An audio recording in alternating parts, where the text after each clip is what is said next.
হয়, মই বৰ্তমান উপস্থিত আছো জুবিন ক্ষেত্ৰত আৰু জুবিন ক্ষেত্ৰত অনুৰাগী ভিৰ কৰা পৰিলক্ষিত হৈছে। কালি জুবিন দাৰ আচলতে যি জন্মদিন পালন কৰিব, জুবিন দাবিহীন প্ৰথমটো জন্মদিন, সেয়ে জুবিন ক্ষেত্ৰত অনুৰাগীৰ ভিৰ কৰা পৰিলক্ষিত হৈছে আৰু কালিলৈ প্ৰস্তুতি কৰিছে ইয়াৰ স্থানীয় লোকসকলে আৰু কেনেদৰে উদযাপন কৰিব।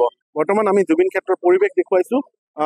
বহু সংখ্যক লোক ৰাজ্যৰ ভিন্ন প্ৰান্তৰ পৰা জুবিন ক্ষেত্ৰত আহি উপস্থিত হৈছে আৰু বৰ্তমানো প্ৰাণৰ শিল্পীগৰাকীক শ্ৰদ্ধাঞ্জলি জনোৱা পৰিলক্ষিত হৈছে। ৰাজ্যৰ ভিন্ন প্ৰান্তৰ পৰা অনুৰাগীসকল আহি এনেদৰে শ্ৰদ্ধাঞ্জলি জনাইছে জুবিন ক্ষেত্ৰত আৰু যি ক'ব লাগিব, প্ৰতিটো দিনে আচলতে প্ৰতিটো মুহূৰ্তত জুবিন দাক যেন অকলশৰে এৰা নাই অনুৰাগীসকলে। ভিন্ন প্ৰান্তৰ পৰা অনুৰাগীসকল আহিছে।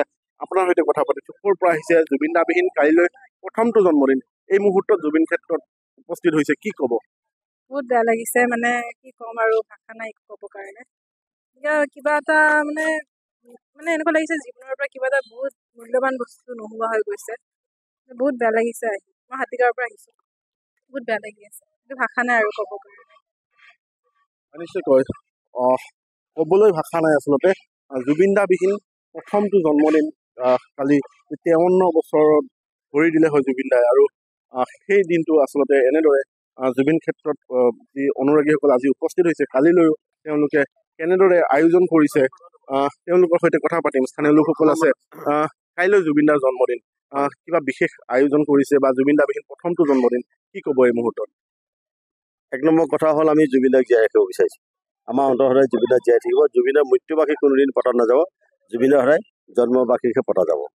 অহাকালিলৈ জন্মবাৰ্ষিক হিচাপে আমি এখন নব্বৈটো ইতিমধ্যে ঠিক কৰিছোঁ, শৰাই এখন দিব লাগিব আমাৰ যি পৰিচালনা কমিটিৰ তৰফৰ পৰা।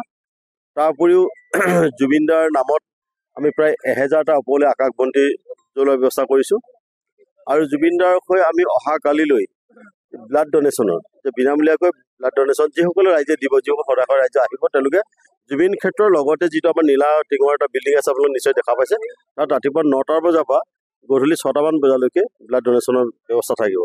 আৰু ৰাতিপুৱা এটা পৰ্ব আছে আমাৰ গছ পুলি ৰোৱা, প্ৰায় 500 নাহৰ পুলি লগাব আমাৰ খেতি অঞ্চলত, আমাৰ জুবিন মেনৰ্ছ বুলি যিবিলাক ল'ৰা ছোৱালী আছে তেওঁলোকে।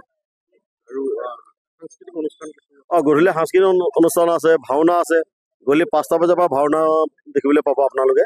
আৰু কোনোবা হতাশয় লোকে যদি তেওঁলোকে নাম কীৰ্তন পাতিবলৈ আহিম বুলি ভাবিছে, যে গধূলি 5টা বজাত আমাৰ যিটো ঠাই আছে সেইটো আমি দিব নোৱাৰিম, যিহেতু ভাওনা এখন পৰিৱেশন হ'ব।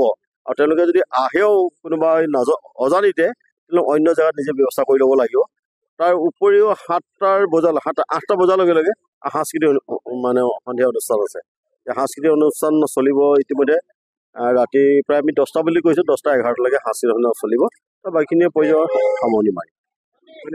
এয়া আছিলে স্থানীয় লোক, তেওঁলোকে আচলতে বিশেষ আয়োজন কৰিছে জুবিন দাৰ বিহীন প্ৰথমটো জন্মদিন আৰু জন্মদিনটোত আচলতে গছ পুলি ৰোপণকে ধৰি ভাওনা প্ৰদৰ্শন, ৰক্তদান, বিনামূলীয়া ৰক্তদান আদি ভিন্ন কাৰ্যসূচী গ্ৰহণ কৰিছে আৰু জুবিন ক্ষেত্ৰত এই মুহূৰ্ততো বহু সংখ্যক অনুৰাগীয়ে ভিৰ কৰা পৰিলক্ষিত হৈছে।